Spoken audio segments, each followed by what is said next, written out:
नमस्कार, DD news देख रहे हैं आप और आपके साथ मैं हूं शहला निगार। बुलेटिन की शुरुआत में सबसे पहले नजर सुर्खियों पर।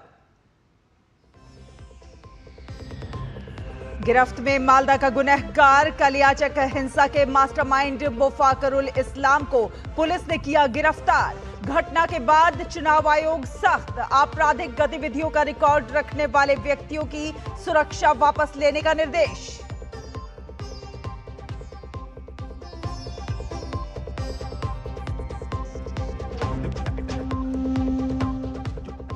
चुनाव प्रचार में जुटे दिग्गज। प्रधानमंत्री नरेंद्र मोदी का पुडुचेरी में रोड शो।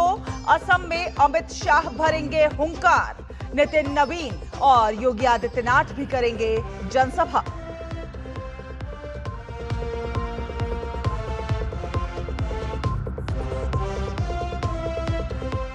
केंद्र सरकार का बड़ा फैसला, एनसीईआरटी को मिला डीम्ड यूनिवर्सिटी का दर्जा। कैंपस खोलने और कोर्स चलाने की मिली मंजूरी।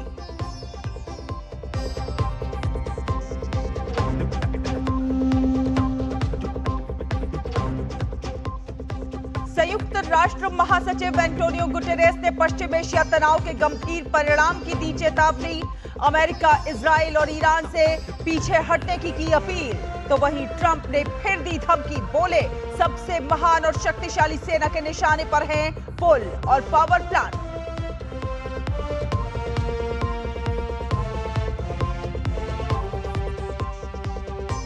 और गुड फ्राइडे, आज दुनिया भर के चर्चों में विशेष प्रार्थना सभाओं का आयोजन। प्रभु यीशु के बलिदान को याद करने का है दिन।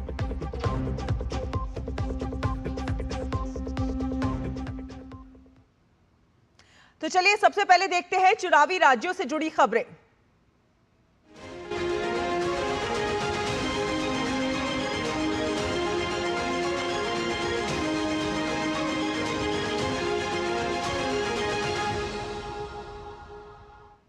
तो जनादेश में सबसे पहले बात चुनावी रण में आज बड़ा सियासी जमावड़ा देखने को मिल सकता है। जी हां, प्रधानमंत्री नरेंद्र मोदी आज पुडुचेरी में मेगा रोड शो करने जा रहे हैं, जिसका मकसद आगामी विधानसभा चुनाव से पहले एनडीए के पक्ष में माहौल बनाना है। प्रधानमंत्री नरेंद्र मोदी आज शाम करीब 4 बजे चेन्नई से पुडुचेरी पहुंचेंगे। एयरपोर्ट से शहर तक उनका काफिला जाएगा और फिर करीब 2 किलोमीटर लंबा रोड शो निकाला जाएगा। ये रोड शो अजंता सिग्नल से शुरू होकर ओडियन सेलाई के अन्ना स्क्वायर तक जाएगा। रास्ते में बड़ी संख्या में समर्थकों के जुटने की संभावना है। प्रधानमंत्री इस रोड शो के जरिए एनडीए के उम्मीदवारों के लिए समर्थन जुटाएंगे। पुडुचेरी में एनडीए गठबंधन में भाजपा, एआईएनआरसी, एआईएडीएमके और एलजेके शामिल हैं। तो पुडुचेरी में एनडीए के लिए चुनावी शक्ति प्रदर्शन देखने को मिलेगा। प्रधानमंत्री नरेंद्र मोदी का रोड शो होगा।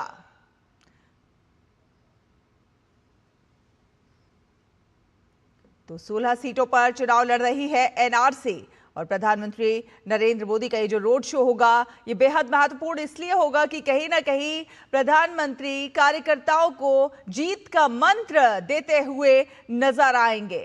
आगामी विधानसभा चुनाव से पहले एनडीए के पक्ष में माहौल बनाते हुए नजर आएंगे। तो करीब शाम 4 बजे चेन्नई से पुडुचेरी पहुंचेंगे प्रधानमंत्री नरेंद्र मोदी। आपको बता दें 2 सीट पर एलजे के यहां मैदान में है और 9 अप्रैल को 30 सीटों पर मतदान होना है।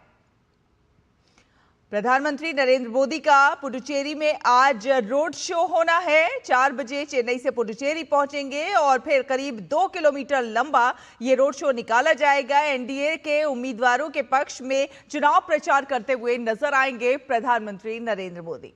और केरल के पथानामथिट्टा जिले का तिरुवल्ला इलाका हम जानते हैं कि एक शांत और समझदार समाज को दर्शाता है। यहाँ के लोग आर्थिक रूप से जागरूक हैं, संस्थाओं का सम्मान करते हैं और धार्मिक संगठनों का भी यहाँ पर असर नजर आता है। यहाँ चुनाव आमतौर पर शोर शराबे वाले नहीं होते हैं। लोग अपने फैसले चर्च, परिवार, सहकारी बैंकों और सामाजिक जगहों पर बैठकर शांति से लिया करते हैं। अब देखना यह होगा कि इस बार के चुनाव में लोग एलडीएफ या फिर यूडीएफ को समर्थन देंगे या फिर भाजपा कोई बड़ा उलटफेर कर पाने वाली है। तिरुवल्ला से धीरज कुमार की एक खास रिपोर्ट आपको दिखाते हैं। तिरुवल्ला पथानामथिट्टा जिला एक ऐसा इलाका है जो न तो एलडीएफ का पक्का गढ़ रहा है और न ही यूडीएफ का। यहाँ लोग पार्टी से ज्यादा नेता की छवि और भरोसे को महत्व देते हैं। इस क्षेत्र की खास बात यह है कि यहाँ की जिंदगी सड़कों से। और आपको सीधे लिए चलते हैं। इस समय पीयूष गोयल जन विश्वास प्रावधान संशोधन विधेयक 2026 पर एक प्रेस वार्ता कर रहे हैं। India have 1000 provisions of the law covering a span of 79 different acts of parliament. At one stroke, with one single law being decriminalized, simplified, and made less burdensome for the common man, for MSMEs, for entrepreneurs, for startups and businesses. Truly, it was a significant milestone in our journey towards Viksit Bharat 2047. It demonstrates the trust Prime Minister Narendra Modi and his government have on the common man, on small businesses, our startups, our women entrepreneurs, because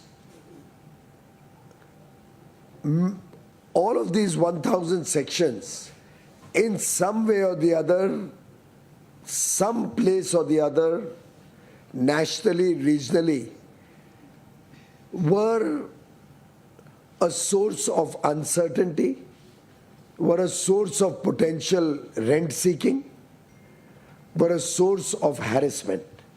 We have removed all of that. For decades, citizens have been governed by laws with a colonial mindset where justice was not the preeminent objective, but punishment prevailed over fairness. We believe very strongly that for minor offences where there is no harm caused to society or the other person, for minor offences which are not significant enough to take the person to a court of law,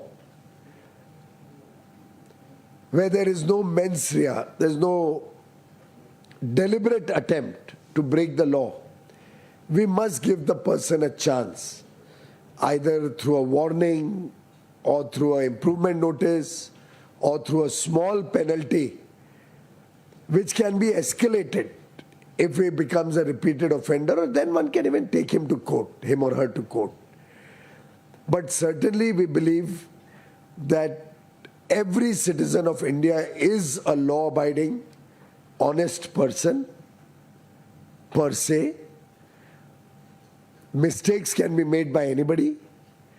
Oftentimes, ignorance of the law, which is not an excuse before the law, but may actually be the cause of the mistake, needs to be respected.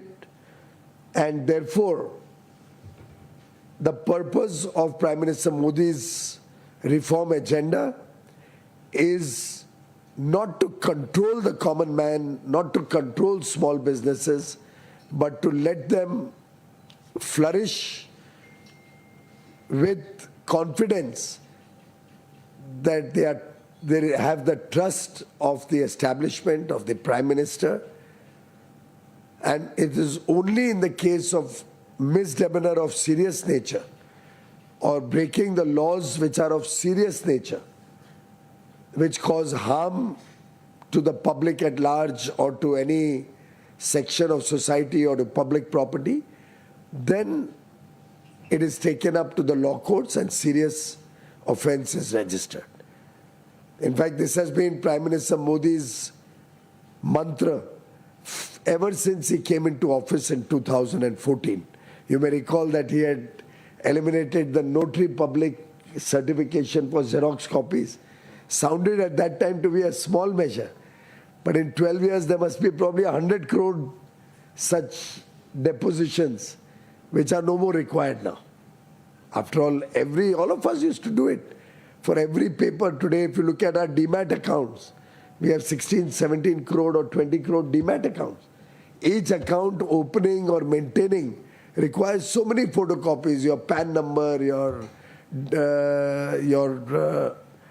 TDS number or your address or your passport copy. So many documents are required. Just try to imagine how many hundreds of crores of documents have been saved. And by and large, I have not heard of any complaints or anybody misusing this trust that Mr. Modi started in 2014. This alone would have saved the common man and small investors or small businesses thousands of crores of rupees and inconvenience of a incalculable nature. We started with Jan Vishwas Bill 1, where we had decriminalized 183 different sections of the law, had a very good experience, very positive feedback, which encouraged us to be bigger and bolder. And this time, we have gone up to more than 1,000 provisions. First time in the history that this has happened. Our 12-year journey of trust includes removing over 1,500 obsolete laws, the direct benefit transferred to the bank account of beneficiaries of government schemes, which has saved lakhs of crores of rupees, which earlier were taken away by middlemen and people who were facilitators, and often in rent seeking, a lot of money had to be paid. Now when I go and meet my constituents, when I go and meet people across the country in villages and towns, anywhere, they are extremely happy when they say with pride that when I got my Pradhan Mantri Gramin Awas Yojana money, it came straight to my account. I didn't have to pay anybody in between, and I got the full money with which I've been able to make a full home. When anybody is receiving any scholarship, young men and women are confident that they will get the full amount. And this journey of trust on the common man and the common man's trust on Prime Minister Modi to deliver good governance is evidenced by Prime Minister Modi becoming the longest serving public head of the government, first as Chief Minister of Gujarat, now as Prime Minister of India. He's crossed Mr. Pawan Chamling, the former CM of Sikkim's record, and very soon by October, he will complete 25 years as the head of a duly elected government, Gujarat and then the center. Friends, for Prime Minister Modi's government,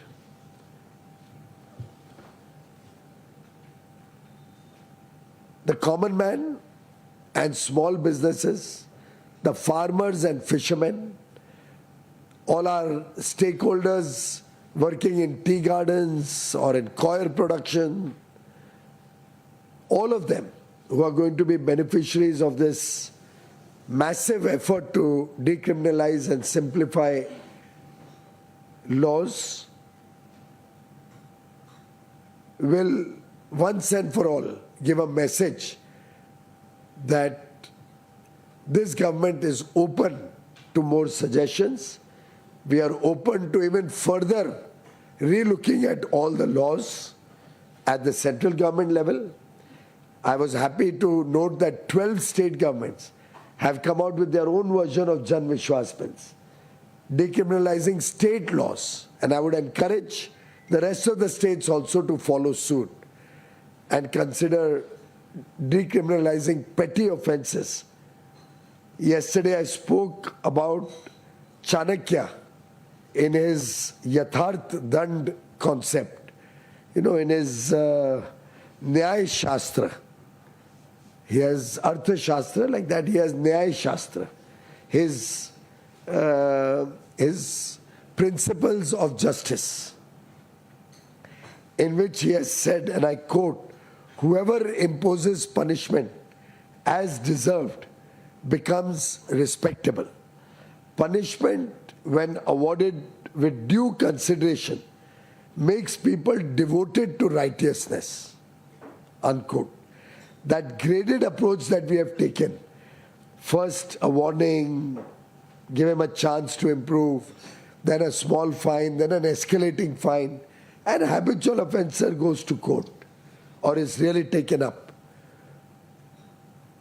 is, I am confident, going to yield very good results. If each one of us was to reflect in our minds, we will remember some time or the other when we may have made a small mistake. And if the punishment was disproportionate to our mistake, how we must have felt. And if somebody counseled us at that point of time, probably we will never repeat that mistake in our life. I say this with my own life's experiences, as I would believe each one of us would have had such an experience. So friends, let's take this message to the country. There are 5 crore pending court cases relating to such minor offences, majority of which should never have gone to court, never have made a person a criminal offender, as is done today.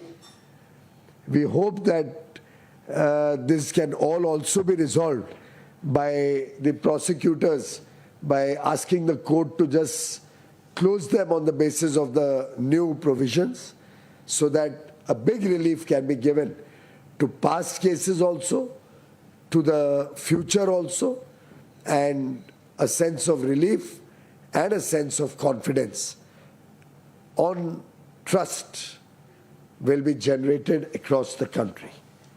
Thank you.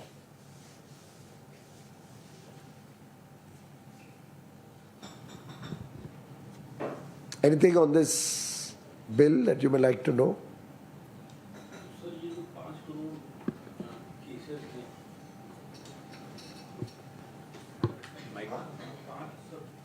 Sir जो ये 5 crore cases हैं, ये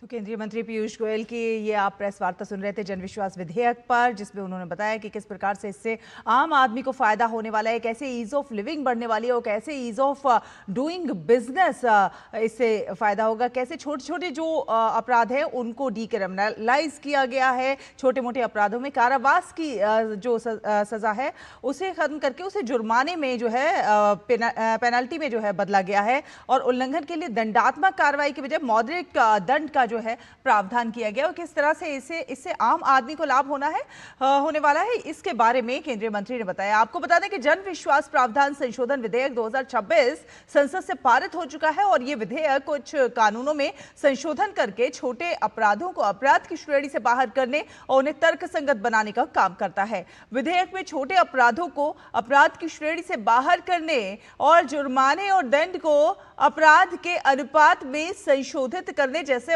उपाय लागू करने का प्रावधान है। इसमें 23 मंत्रालयों द्वारा प्रशासित 79 केंद्रीय अधिनियमों में संशोधन का प्रस्ताव है, और कुल 784 प्रावधानों में संशोधन प्रस्तावित है। तो छोटे मोटे अपराधों को अपराध के दायरे से बाहर करना है, मौजूदा कानूनी प्रावधानों को तर्कसंगत करने का कहीं ना कहीं इसमें प्रयास किया गया है। 79 केंद्रीय अधिनियमों के 784 प्रावधानों में संशोधन किया गया है। तो जन विश्वास विधेयक इसलिए खास हो जाता है क्योंकि व्यापार सुगमता के लिहाज से देखा जाए तो 717 प्रावधानों का अपराध मुक्तिकरण किया गया है, ताकि ईज ऑफ डूइंग बिजनेस जो है उसमें सुगमता है, जीवन सुगम किस प्रकार से रहे उसके लिए 67 प्रावधानों में जो है चेंजेस किए गए हैं। व्यापार सुगमता और जीवन सुगमता की दिशा में बेहद अहम कदम इसे माना जा रहा है। सरकार के विश्वास आधारित शासन के ढांचे को मजबूत करने की दिशा में जन विश्वास विधेयक को महत्वपूर्ण माना जा रहा है। व्यक्तियों और व्यवसायों पर अनुपालन बोझ कहीं ना कहीं कम होता हुआ नजर आएगा। तो छोटे अपराधों का अपराध मुक्तिकरण एक तरह से काफी मील का पत्थर इस दिशा में साबित होता हुआ नजर आएगा। तो आपको बता दें कि किस प्रकार से मौजूदा कानूनी प्रावधानों को इस विधेयक के जरिए तर्कसंगत करने का ये प्रयास है।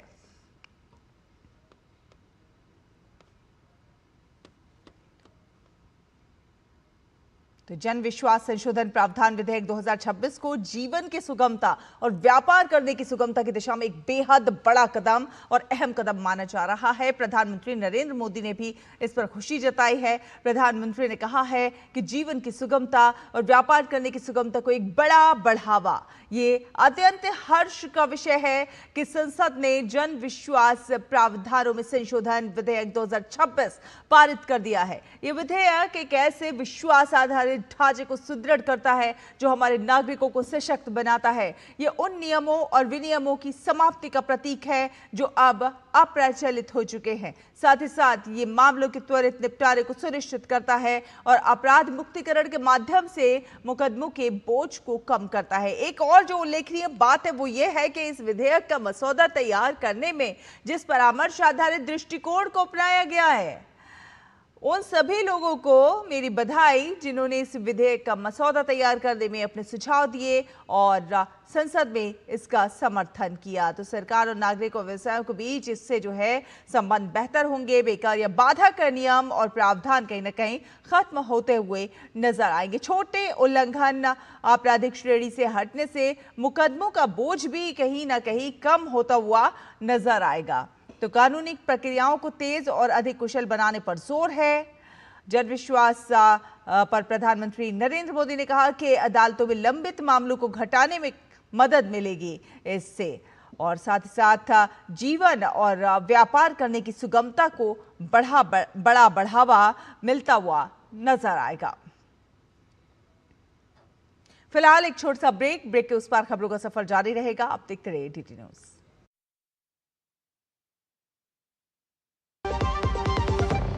महाशय धर्मपाल जी के 130वें जन्मदिन पर MDH मसालों पर पाइए 10% एक्स्ट्रा। अब स्वाद के साथ बचत भी। अब पाइए बचत ही बचत।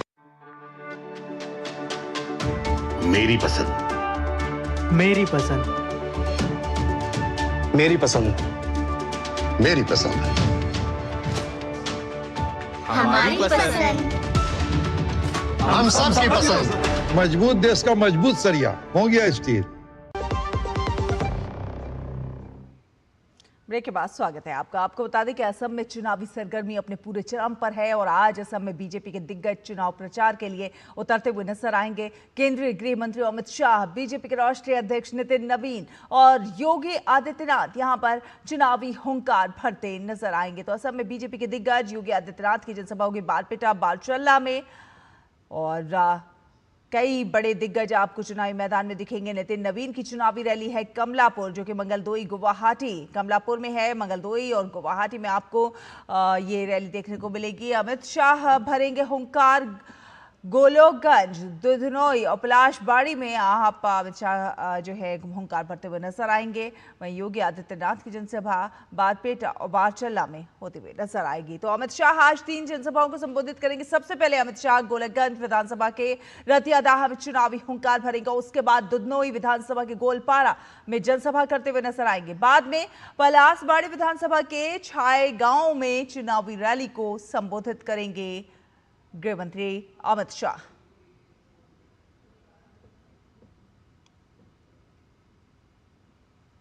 तो असम में गरजेंगे अमित शाह। गोलकगंज विधानसभा से हुंकार भरते हुए नजर आएंगे अमित शाह। दुधनोई विधानसभा में भी एक जनसभा का कार्यक्रम है। असम में धुआंधार प्रचार। पलाशबाड़ी विधानसभा में भी रैली है गृह मंत्री अमित शाह के। तो बीजेपी के कद्दावर नेता और केंद्र में गृह मंत्री लगातार घुसपैठ के मुद्दे पर हमलावर रहे हैं और घुसपैठियों को भगाने की बात भी करते रहे हैं। घुसपैठ को लेकर कांग्रेस पर भी समय समय पर निशाना साधते हुए नजर आए हैं। वहीं भाजपा अध्यक्ष नितिन नवीन गुवाहाटी और मंगलदोई में जनसभाओं को संबोधित करेंगे, जहां पर वो पार्टी उम्मीदवारों के पक्ष में माहौल बनाने की कोशिश करेंगे।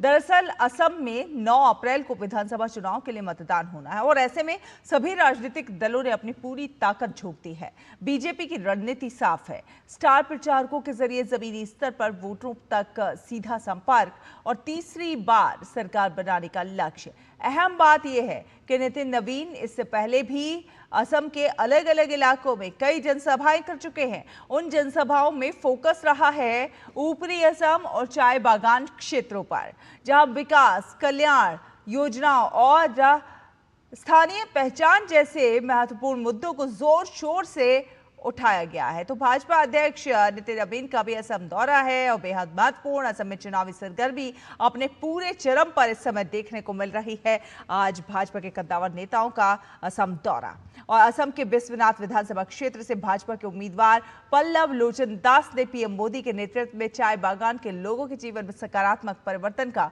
विश्वास जताया है। पहली बार भारत के प्रधानमंत्री चाय बागान में जाना, ये बहुत ही बड़ी स्मरणीय और गर्वित मुहूर्त है। उनका जो लोगों को आगे बढ़ाने का मानसिकता है, ये पहले कभी हमने देखा नहीं था। तो हमारे प्रधानमंत्री जी चाहते हैं देश का परिवर्तन हो और हमारे चाय बागान के लोगों का भी जीवन का परिवर्तन हो। फिलहाल एक और छोटा सा ब्रेक, जल्द हाजिर होंगे, देखते रहिए डीडी न्यूज। चमकी चाट से क्या बना है? आलू चाट या फ्रूट चाट, स्वाद बनाए चमकी चाट। स्वादिष्ट पकोड़े और बरसात, हर चमकी चाट है इसकी जान। चमकी चाट है इसकी जान, हर जुबान पे ये छाया। अब बताओ स्वाद आया? असली स्वाद सिर्फ चमकी चाट। मसाले सच MDH। मेरी पसंद, मेरी पसंद, मेरी पसंद, मेरी पसंद, हमारी पसंद। हम सबकी पसंद। मजबूत देश का मजबूत सरिया हो गया स्टील। तो ब्रेक के बाद स्वागत है आप सभी का। आपको बता दें कि असम विधानसभा चुनाव को लेकर सियासी सरगर्मियां पूरे उरूज पर हैं। सत्तारूढ़ बीजेपी विकास, बांग्लादेशी घुसपैठ और इंफ्रास्ट्रक्चर और डबल इंजन सरकार के मुद्दों पर जनता के बीच जा रही है। असम बीजेपी प्रदेश अध्यक्ष दिलीप सैकिया का दावा है कि काम के आधार पर पार्टी को फिर जनादेश मिलेगा। असम में होने वाले विधानसभा चुनाव को लेकर असम बीजेपी प्रदेश अध्यक्ष दिलीप सैकिया से डीडी न्यूज के संवाददाता सोमेश पटेल ने खास बातचीत की है, दिखाते हैं आपको। असम विधानसभा चुनाव को लेकर चुनावी सरगर्मियां तेज हैं और असम विधानसभा चुनाव में लगातार क्या जनता के मुद्दे हैं, इस वक्त हमसे बातचीत करने के लिए असम बीजेपी के अध्यक्ष दिलीप सैकिया जी हमसे बातचीत करेंगे। सर, 9 अप्रैल को मतदान होना है, किस तरह की तैयारियां? पूरा तैयारी है। भाजपा एनडीए 126 सीटों के लिए लड़ रहे हैं और 126 में से 126 जीतने का हमारा प्रयास है। और असम के जो जनता है और विकास का जो मुद्दा है, सुरक्षा का जो मुद्दा है असम का, वही हमारा इस चुनाव के मूल मुद्दा है। और हम जनता के पास विनयी भाव से जा रहे हैं। पिछले 10 सालों में हमने आपका इश्यूज को, आपके विषय को एड्रेस करने का कोशिश किया है और कुछ मूल मुद्दे जो है असम का, उस मूल मुद्दे को भी समाधान की तरफ ले जाने के लिए प्रयास किया है। सर, असम विधानसभा चुनाव में बांग्लादेश घुसपैठ की बात हो रही है। हाँ, घुसपैठ का तो मुद्दा है ही, ये केवल पॉलिटिकल मुद्दा नहीं है। ये असम के अस्मिता के साथ जुड़ा हुआ, असम के संस्कृति के साथ जुड़ा हुआ, असम के सभ्यता के साथ जुड़ा हुआ विषय है। और ये विषय को हमने ही केवल उठाया ऐसा नहीं है, महामान्य सुप्रीम कोर्ट ने भी घुसपैठ के ऊपर बहुत बड़ा उनका एक क्या बोलेंगे टिप्पणी भी है था और बहुत बड़ा उनका व्यूज़ भी था। कुछ सालों में हम लोगों ने इन्फिल्ट्रेशन को रोका, लेकिन असम बॉर्डर से रुका, लेकिन ममता दीदी जो है वो बंगाल से उनको स्वागत करता है, उनको रेड कारपेट बिछाता है उनके लिए। इसीलिए पूरे भारत का विशेष करके बंगाल, असम, त्रिपुरा बॉर्डर और मेघालय काफ़ी हद तक अगर पूरा 100% सील हो जाएगा, असम में घुसपैठिया तो अभी आ नहीं सकेगा, लेकिन घुसपैठिया को खदेड़ने का जो काम है, डिटेक्ट, डिलीट एंड रिपोर्ट का जो काम है, वो काम और भी हम सफलता मिलेंगे। बीजेपी के प्रदेश अध्यक्ष दिलीप सैकिया जी को, जिनका साफ तौर पे कहना है कि बीजेपी ने जो 10 साल में वो काम किया है, इसी के दम पर बीजेपी सत्ता में दोबारा वापस आएगी। लेकिन जनता का जनादेश किसे मिलेगा, ये 9 अप्रैल मतदान और 4 मई के नतीजे के बाद ही पता चल पाएगा। Somesh Patel, DD news, Guwahati. और निर्वाचन आयोग यानी कि इलेक्शन कमीशन ने पश्चिम बंगाल में विशेष गहन पुनरीक्षण एसआईआर की 8वीं पूरक सूची जारी की और कहा है कि उसने विचाराधीन लगभग 52 लाख मामलों का निपटारा कर दिया है। आयोग ने आशा जताई है कि कलकत्ता उच्च न्यायालय के निर्देशों के अनुसार अगले 4 दिनों के भीतर ये प्रक्रिया पूरी हो जाएगी। एक वरिष्ठ अधिकारी ने बताया कि मुख्य निर्वाचन अधिकारी यानी सीईओ के कार्यालय ने अब तक मतदाता सूची से लगभग 35 से 40% नाम हटा दिए हैं। उन्होंने बताया कि बृहस्पतिवार शाम तक विचाराधीन लगभग 52 लाख मामलों का सत्यापन पूरा हो चुका है। बाकी के 8 लाख आवेदकों पर जारी काम अगले 4 दिन के भीतर पूरा होने की उम्मीद भी जताई है। अधिकारियों ने इस बात का विश्वास दिलाया है कि संपूर्ण निर्णय प्रक्रिया 7 अप्रैल तक पूरी हो जाएगी। मतदाता सूची प्रकाशित होने के बाद 60 लाख से अधिक नामों की जांच की जा रही थी।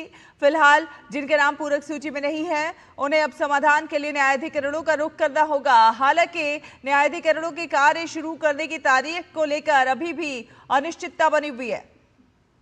तो पश्चिम बंगाल में एसआईआर अंतिम ड्राफ्ट सूची प्रकाशित होने के बाद जांच जारी।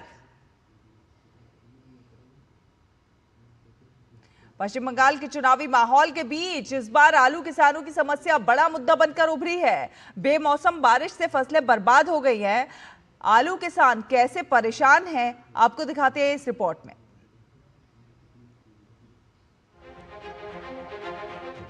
अचानक बदले मौसम ने देश के कई राज्यों के साथ पश्चिम बंगाल के किसानों को भी भारी नुकसान पहुंचाया है। राज्य में सबसे ज्यादा नुकसान आलू की फसलों को हुआ है। कर्ज लेकर खेती करने वाले किसानों के सामने अब जीविका का संकट खड़ा हो गया है। किसी ने बैंक और माइक्रो फाइनेंस से कर्ज लेकर खेती की, तो किसी ने घर के गहने गिरवी रखकर बीज खरीदे, लेकिन बारिश ने अब पूरी फसल को पानी में डुबो दिया है। आंकड़ों पर नजर डालें तो पश्चिम बंगाल में हर साल लगभग 145 लाख मीट्रिक टन आलू उत्पादन होता है और इसमें से सिर्फ जलपाईगुड़ी में करीब 10 लाख मीट्रिक टन और धूपगुड़ी विधानसभा क्षेत्र में ही लगभग 4 लाख मीट्रिक टन उत्पादन होता है।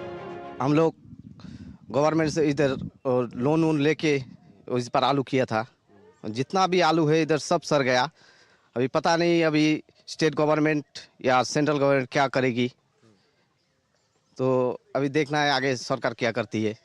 तो बहुत ही बुरा हाल है हम लोगों का। माइक्रो फाइनेंस से लोन लिया और घर का जो गहना वगैरह है उसको भी हम लोग गिरवी रखे वो लोन लिया। কোনো বিজেপি নেতা এটাকে খেলছে। আমি পরিষ্কার বলতে চাই, 1 নম্বর, যদি কোনো আলু চাষির আলু নষ্ট হয় সরকার আপনাকে ক্ষতিপূরণ দেবে, আপনার क्रॉप इंश्योरेंस করা আছে।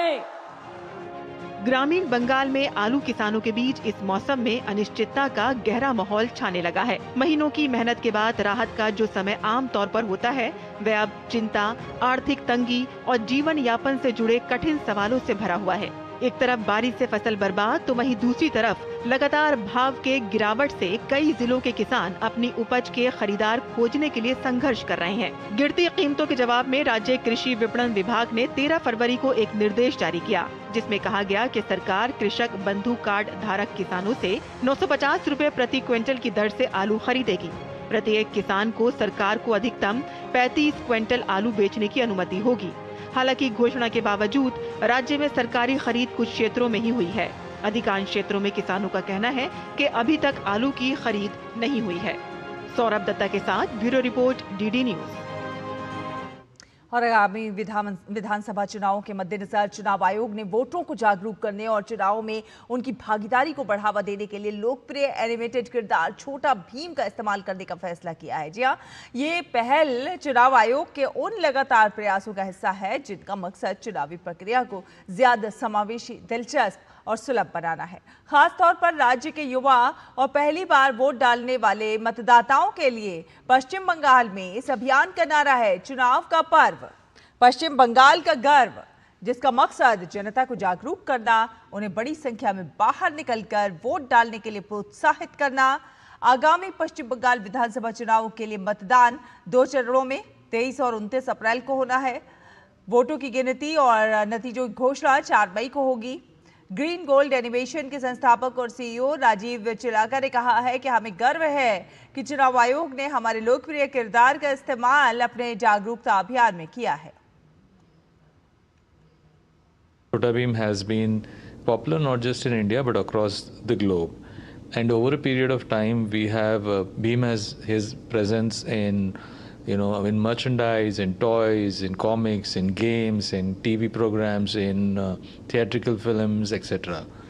And I think it is a time for us to give back to the society, and as part of our giving back to the society, we are tied up with Election Commission of India to promote for the upcoming elections which are being conducted in West Bengal, Assam, Tamil Nadu, Puducherry, and so wherever else it is going to happen. So we are using Bheem as a mascot to create awareness.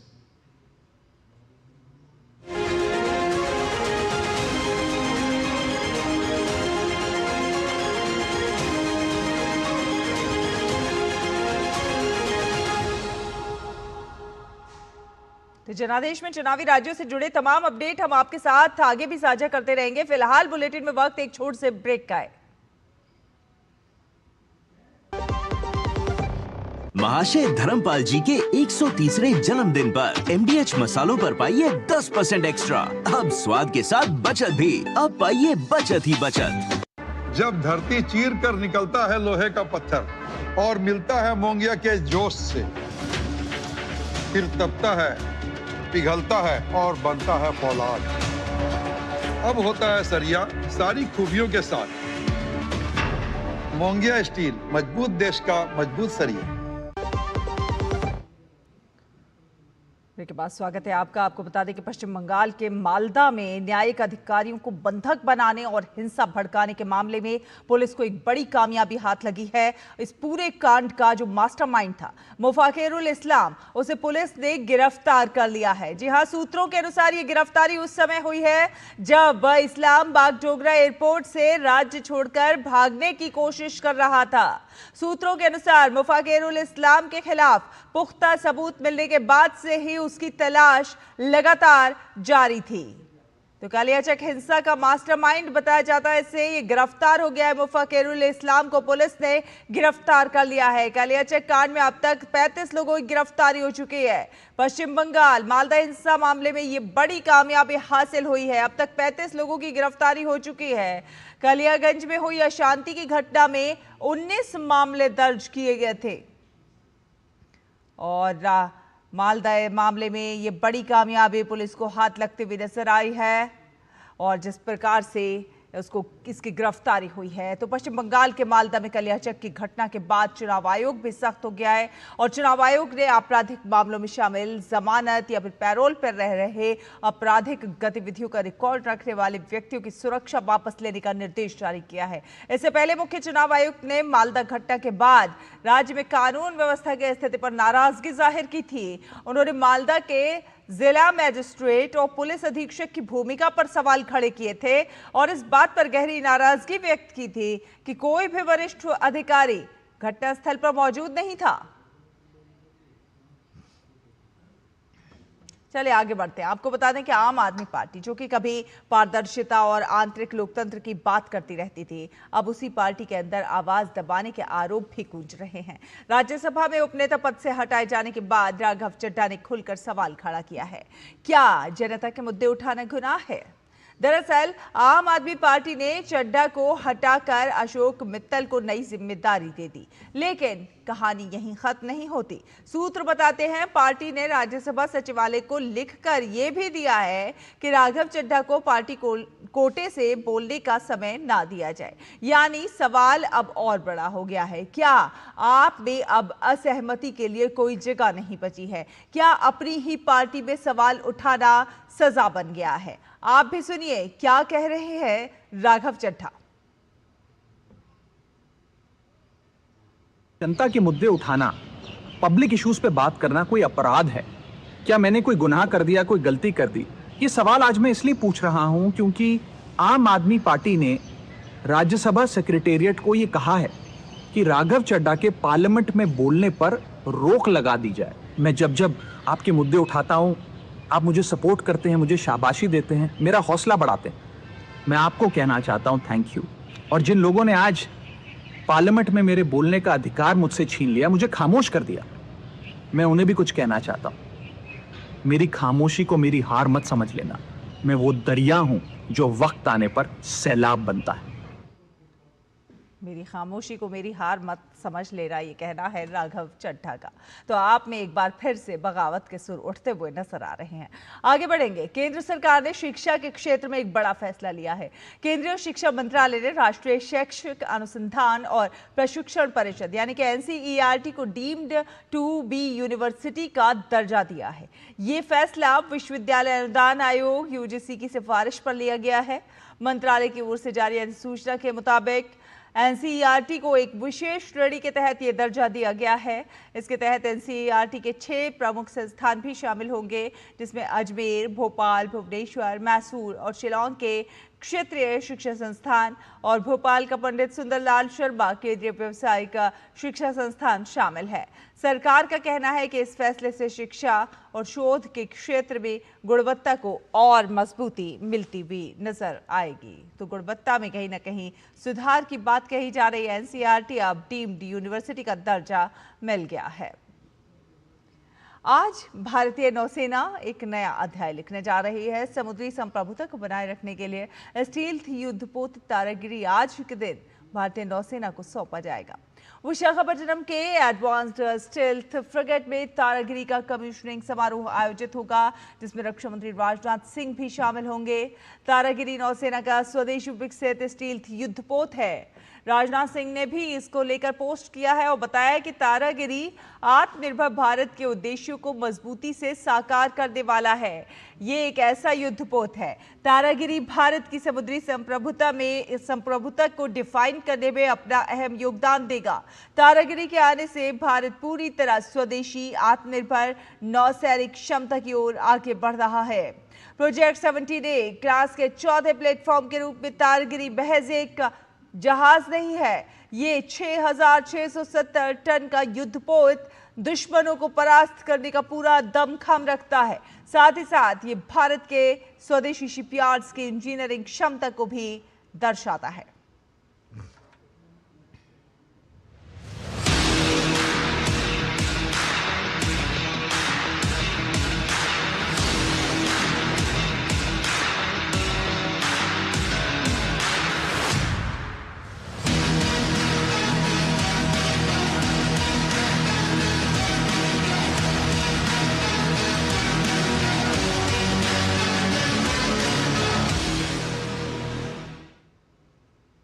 और अब अगली खबर। केंद्र सरकार की मुद्रा का उद्देश्य जो है छोटे और सूक्ष्म उद्यमियों को वित्तीय सहायता उपलब्ध कराना है। फंडिंग द अनफंडेड के लक्ष्य के साथ शुरू की गई ये योजना उन लोगों तक ऋण पहुंचाती है जिनका बड़े बैंकों तक पहुंच आसान नहीं होती।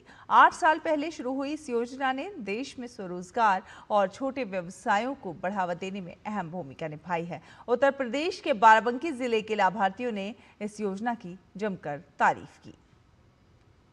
प्रधानमंत्री मुद्रा योजना हम युवाओं के लिए बहुत अच्छी योजनाएं हैं, क्योंकि हम लोगों के पास शुरू में कोई कोलेटरल नहीं होता है, बहुत सारे पेपर नहीं होते हैं, क्योंकि हम बैंक लोन लेने जाते हैं तो बहुत सारे बैंक में पेपर जरूरत होती है, कोलेटरल मांगते हैं, बहुत सारे प्रोसेस होता है, तो वो नहीं होता। लेकिन अगर हम मुद्रा योजना के तहत जाते हैं तो बैंक बिना किसी कोलेटरल के 20 लाख का लोन देती है। बहुत कम डॉक्यूमेंटेशन की जरूरत पड़ती है। प्रधानमंत्री मुद्रा योजना हमारे जैसे युवाओं के लिए बहुत ही अच्छी योजना है, जिसमें बगैर किसी गारंटी के बैंक लोन जो उपलब्ध करा रही है वह बहुत ही सुविधाजनक है।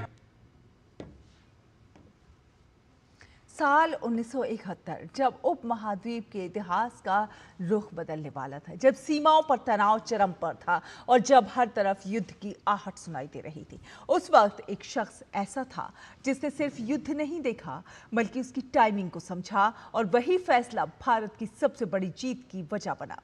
उनकी रणनीति ने न सिर्फ भारत को जीत दिलाई बल्कि इस उपमहाद्वीप का भौगोलिक नक्शा हमेशा हमेशा के लिए बदल कर रख दिया।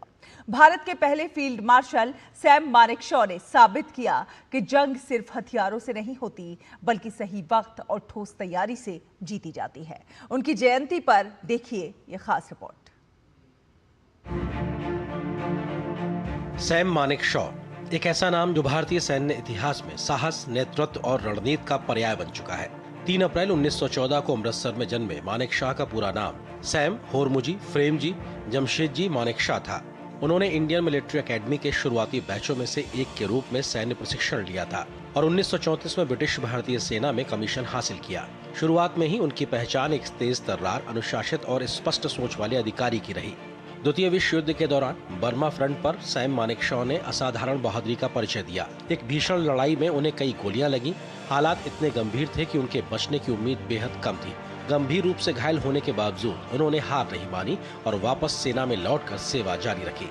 आजादी के बाद मानेकशॉ ने भारतीय सेना में कई महत्वपूर्ण जिम्मेदारियां निभाई। 1962 के भारत चीन युद्ध और 1965 के भारत पाकिस्तान युद्ध के अनुभवों ने उन्हें और मजबूत और परिपक्व सैन्य नेता बना दिया। 1969 में जब उन्हें भारतीय सेना का प्रमुख बनाया गया, तब देश एक बड़े संकट की ओर बढ़ रहा था। पूर्वी पाकिस्तान में राजनीतिक और मानवीय संकट गहराता जा रहा था और लाखों शरणार्थी भारत में आ रहे थे। और फिर अप्रैल 1971 में जब प्रधानमंत्री इंदिरा गांधी ने सेना को युद्ध के लिए तैयार रहने को कहा, तो सैम मानेकशॉ ने इतिहास रच देने वाला फैसला लिया। उन्होंने युद्ध छेड़ने से ये कहते हुए साफ इनकार कर दिया कि भारतीय सेना युद्ध के लिए तैयार नहीं है। सैम मानेकशॉ का तर्क था कि मानसून आने वाला है, टैंक और भारी हथियार दलदल में फंस सकते हैं और लॉजिस्टिक्स मजबूत नहीं है। ये एक ऐसा पल था जब एक सैन्य अधिकारी ने राजनीतिक दबाव के आगे झुकने के बजाय देश हित को प्राथमिकता दी। मानेकशॉ ने समय मांगा, सेना को तैयार किया, रणनीति बनाई और जब दिसंबर 1971 में सही वक्त आया तो भारतीय सेना ने चारों तरफ से सुनियोजित हमला किया। इस युद्ध को इतिहास में बांग्लादेश लिबरेशन वॉर के नाम से जाना जाता है। सिर्फ 13 दिनों के भीतर पाकिस्तान की सेना को आत्मसमर्पण करना पड़ा और एक नए देश के रूप में बांग्लादेश का जन्म हुआ। ये जीत न सिर्फ सैन्य बल्कि कूटनीतिक और रणनीतिक रूप से भी ऐतिहासिक थी। सैम मानेकशॉ की सबसे बड़ी खासियत थी उनकी बेबाकी और आत्मविश्वास। वो अपने जवानों के बीच बेहद लोकप्रिय थे और उनका नेतृत्व सैनिकों का मनोबल कई गुना बढ़ा देता था। 1973 में उन्हें फील्ड मार्शल की उपाधि से सम्मानित किया गया, जो भारतीय सेना में सर्वोच्च रैंक है। वो इस सम्मान को पाने वाले पहले भारतीय अधिकारी बने।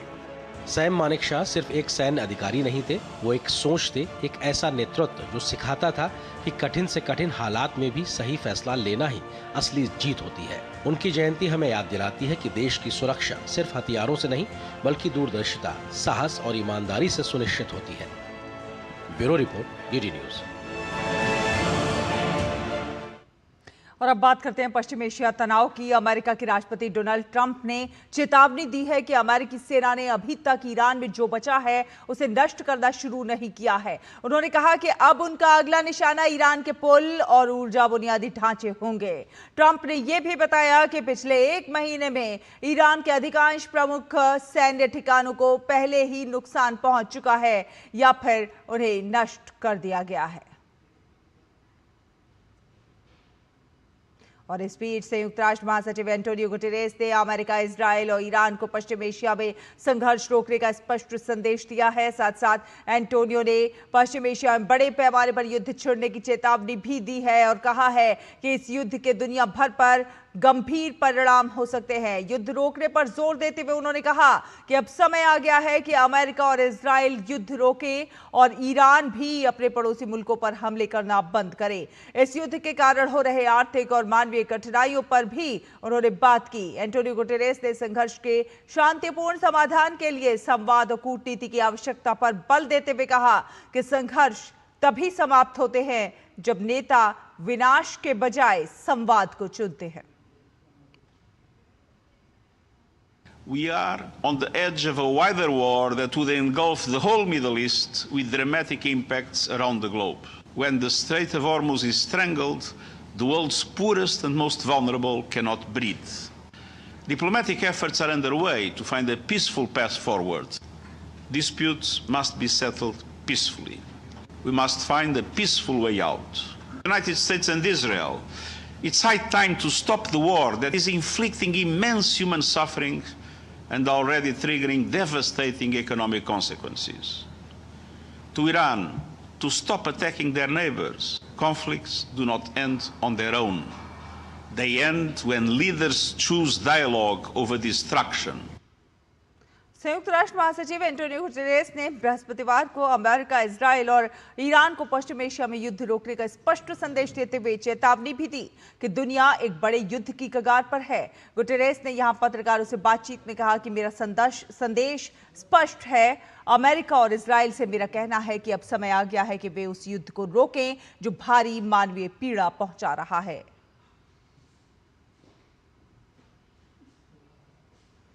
और पश्चिम एशिया में बढ़ते तनाव का सीधा असर जो है अब पाकिस्तान की आम जनता पर भी दिखने लगा है। तेल की कीमतों में भारी उछाल ने हालात बिगाड़ दिए हैं। पाकिस्तान सरकार ने एक बार फिर पेट्रोल और डीजल के दाम बढ़ा दिए हैं। डीजल की कीमत करीब 55% बढ़कर 520 रुपए प्रति लीटर के पार पहुंच गई है। वहीं पेट्रोल 42% महंगा होकर 458 रुपए प्रति लीटर के करीब पहुंच गया है। महज एक महीने में पाकिस्तान में ये दूसरी बड़ी बढ़ोतरी है। पाकिस्तान में आम लोगों में गुस्सा साफ दिख रहा है। लाहौर और कराची जैसे शहरों में लोग इसे सीधा अन्याय बता रहे हैं। 460 रुपए का पेट्रोल डलवाएंगे तो अपने घर में खाना क्या खिलाएंगे अपने बच्चों को, अपना घर कैसे चलाएंगे, वो अपने माहाना खर्चे कैसे निकालेंगे। और अगर वो रेंट पे रह रहा है तो घर का किराया कैसे देगा। तो ये एक जुल्म है अवाम के साथ। अवाम को जिस तरह लूटा जा रहा है, हुकूमत को चाहिए था कि अपना बोझ अवाम पर नहीं डालते बल्कि आप कुछ बोझ अपने ऊपर भी लेते हैं। पहले 55 रुपये लीटर बढ़ाया जिस पर अवाम बहुत परेशान थी, ठीक है। अभी इन्होंने 137 रुपये बढ़ा दिया है। तो ये तो मैं कहता हूँ कि बिल्कुल नाजायज़ है और गरीब आवाम के लिए तो बिल्कुल ही कुछ अलग ही उनके लिए नुकसान है। ठीक है, जंग लगी हुई है लेकिन हमें अपने आवाम का भी तो सोचना चाहिए ना। 460 रुपये लीटर पेट्रोल हो गया, गरीब बंदा क्या करेगा। जो बंदा 20-25 हज़ार रुपये कमाता है महीने का, उसका काम ही बाइक का है, वो बंदा क्या करेगा। उसके सारे पैसे पेट्रोल में हैं, 3 बच्चे हैं, उसके घर में भूख है, फाके हो रहे हैं। हुकूमत ने जितने अच्छे काम किए थे, ये ईरान की जंग लगने के बाद उतना ही इन्होंने प्रेशर लेके पेट्रोल बढ़ा दिया। और आगे बढ़ेंगे। आपको बता दें कि त्याग, क्षमा और प्रेम का प्रतीक गुड फ्राइडे पूरी दुनिया में आज मनाया जा रहा है। ये वो दिन है जब प्रभु यीशु यानी कि जीसस क्राइस्ट ने मानवता के लिए अपने प्राण न्यौछावर कर दिए थे। इस दिन प्रभु यीशु ने लोगों को प्रेम, क्षमा और बलिदान के जरिए लोगों को मुक्ति का मार्ग दिखाने का काम किया था। ये दिन दुखद होने के साथ साथ उद्धार और आशा का भी प्रतीक है। हे ईश्वर, इन्हें क्षमा करो क्योंकि ये नहीं जानते कि ये क्या कर रहे हैं।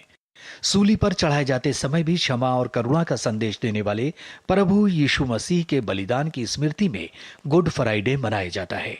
ये दिन केवल शोक का नहीं बल्कि प्रेम, बलिदान और मानवता के सर्वोच्च आदर्शों को याद करने का दिन है। होली वीक यानी पवित्र सप्ताह पाम संडे से शुरू होता है, फिर मॉन्डी थर्सडे आता है, उसके बाद गुड फ्राइडे और आखिर में ईस्टर मनाया जाता है, जिस दिन प्रभु यीशु मसीह के फिर से जीवित होने की खुशी मनाई जाती है। गुड फ्राइडे को होली फ्राइडे, ग्रेट फ्राइडे या पैशन ऑफ द लॉर्ड भी कहा जाता है और इसकी तारीख हर साल बदलती है क्योंकि यह हमेशा ईस्टर से पहले आने वाले शुक्रवार को पड़ता है। ऐतिहासिक मान्यताओं के अनुसार करीब 2000 साल पहले यरूशलेम में प्रभु यीशु मसीह को रोमन गवर्नर पोंटियस पिलातुस के आदेश पर सूली पर चढ़ाया गया था। यह घटना गोलगोथा नामक स्थान पर हुई थी, जिसे कैलवरी भी कहा जाता है। ऐसी मान्यता है कि जिस दिन प्रभु यीशु को सूली पर चढ़ाया गया था उस दिन शुक्रवार था, इसलिए इसे गुड फ्राइडे कहा जाता है। क्रूसीफिक्शन उस समय की सबसे कठोर सजा मानी जाती थी, जिसमें व्यक्ति को लकड़ी के क्रॉस पर कीलों से जड़ दिया जाता था। यीशु मसीह के उपदेश प्रेम, शांति और समानता उस समय की सत्ता के लिए चुनौती बन गए थे और अंततः यही उनके बलिदान का कारण बना। गुड फ्राइडे में गुड का मतलब यहाँ अच्छा नहीं बल्कि पवित्र होता है। इस दिन दुनिया भर के चर्चों में खास प्रार्थनाएं होती हैं, घंटियां नहीं बजाई जाती और पूरा माहौल सादगी भरा रहता है। लोग साधारण या काले कपड़े पहनकर चर्च जाते हैं, उपवास रखते हैं और स्टेशंस ऑफ द क्रॉस के जरिए यीशु के आखिरी पलों को याद करते हैं। पूरे भारत में गुड फ्राइडे मनाया जाता है, लेकिन केरलम, गोवा, नागालैंड, मिजोरम जैसे राज्यों में बड़े पैमाने पर लोग गुड फ्राइडे को पूरी श्रद्धा के साथ मनाते हैं। गुड फ्राइडे सिर्फ एक धार्मिक दिन नहीं है, बल्कि एक स्मरण है कि विपरीत परिस्थितियों में भी माफ करना, करुणा रखना शायद दुनिया की सबसे बड़ी ताकत है। Bureau report, TD news. और केंद्रीय गृह मंत्री अमित शाह ने आज छत्रपति शिवाजी महाराज जी को नमन किया। गृह मंत्री ने एक्स पर लिखा कि भारतीय स्वाभिमान के अमर प्रतीक और राष्ट्र गौरव के रक्षक छत्रपति शिवाजी महाराज जी का स्मरण कर उनके चरणों में वंदन करता हूं। धर्म और संस्कृति की रक्षा के लिए उन्होंने लोगों को एकजुट किया, हिंदवी स्वराज की स्थापना की। समुद्र पर नियंत्रण के महत्व को समझते हुए उनके द्वारा बनाई गई शक्तिशाली नौसेना उनके अद्वितीय रणनीतिक कौशल और दूरदर्शी नेतृत्व क्षमता का प्रतिबिंब है। एक शासक कैसे एक साथ स्व संस्कृति और स्वभाषा की रक्षा कर सकता है और लोक कल्याण के आदर्श भी स्थापित कर सकता है। उनका जीवन इसका आदर्श है। उनका अथक संघर्ष और जीवन गाथा अनंत काल तक देशवासियों को मातृभूमि के प्रति समर्पण की प्रेरणा देती रहेगी। इसी के साथ इस बुलेटिन में फिलहाल इतना ही। टीटी न्यूज़ पर खबरों का सिलसिला लगातार जारी रहेगा। आप देखते रहिए टीटी न्यूज़। नमस्कार।